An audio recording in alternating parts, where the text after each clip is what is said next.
Hello, friends. JD here. Doing something a little different for a while. Gonna be reading a essay I wrote several years ago, and it's called the Freethought Doctrine.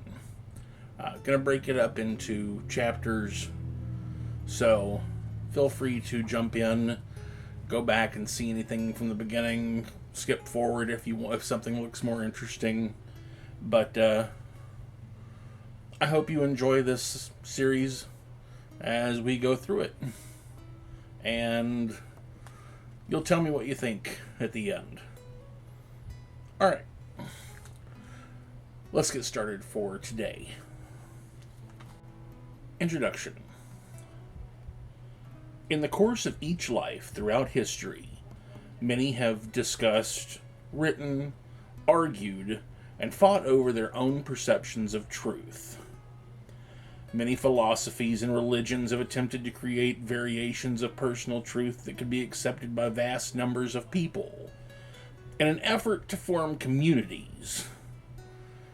This has shown itself to be a divisive tool and a failure at creating civil communities.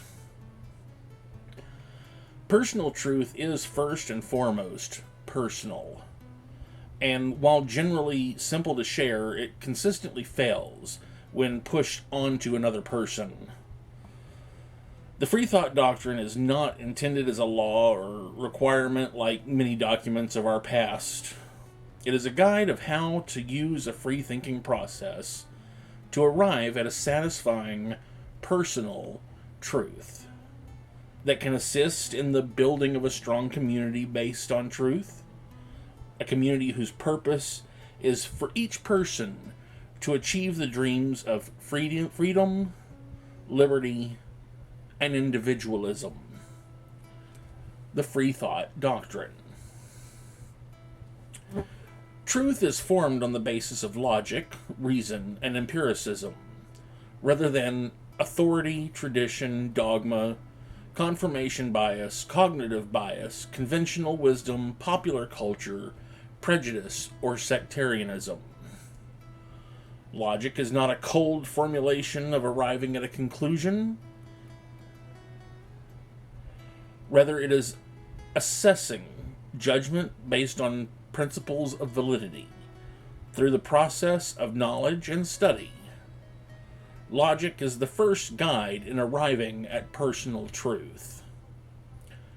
Reason is the basis of action and the cause of fact, and it is the act of arriving at a judgment or conclusion. Reason is the process of gathering of thoughts, principles, and purpose. Reason is the second guide in arriving at personal truth. Empiricism is the final guide in arriving at personal truth. It is knowledge derived from experience, experimentation, or observation.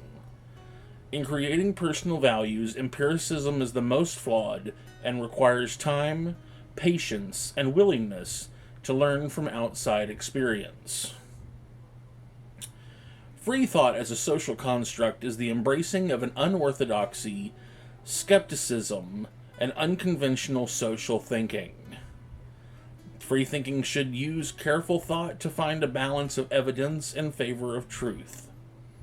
A free thinker is one who has rejected authority and dogma, especially in religious thinking, in favor of rational inquiry and speculation. Free thought in practice is a system of instruction and conversation that is rational and non-coercive. Experience can be gained through rational excess and moderated spontaneity. A special respect should be given to individualism and the rights considered equally to every person regardless of race, gender, sexuality, or social position. As a whole, free thinking is the doctrine that reason is the right basis for regulating conduct and achieving personal truth. Thank you for joining me today. Come back next time when we'll look at more of the Freethought Doctrine. Feel free to go back and look at any other parts. Jump forward. Leave comments. Subscribe. All the typical fun YouTube stuff. And I'll see you next time. If you enjoy my videos and want to see more, please like, share, subscribe, and ring the bell icon. If you want to support me, you can find me on Patreon, or go over to Zazzle for prints of my artwork, t-shirts, and other cool stuff. If you're still here, why? Do you want to jam out?